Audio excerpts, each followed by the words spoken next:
Leads me to my next point. So if Tony Burke has his way on IR, Susan, workers could be able to ignore calls and emails from bosses or colleagues after hours. I certainly wouldn't get very far in my job if that were the case, but what's your response to that? Well, it's one component that he's trying to present to the Australian people and get sympathy without properly explaining the full range of his policies. Now, I believe that between employers and workers, you work these things out. You talk about them.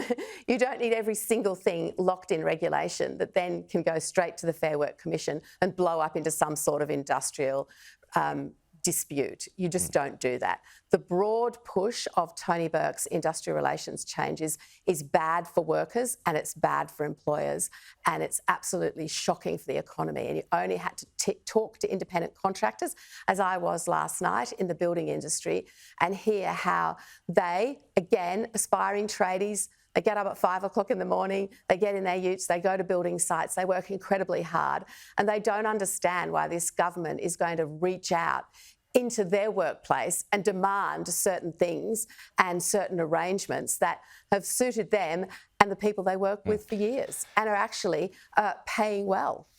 Just a final one here, Susan, because you come from the beautiful regions. The Nats want to put an end to the renewable rollout. David Littleproud says farmland is at saturation point. Do you agree with him on that new renewable energy projects must be stopped now and that Australia should downgrade its commitment to Paris?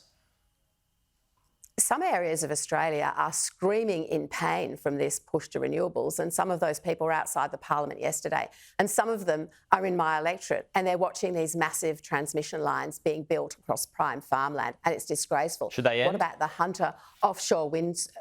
We need to balance the transition to renewables in a way that benefits rural Australia, that doesn't put undue pressure on electricity and energy prices for Australians, because Chris Bowen's 82% renewable energy dream is in fact just a dream.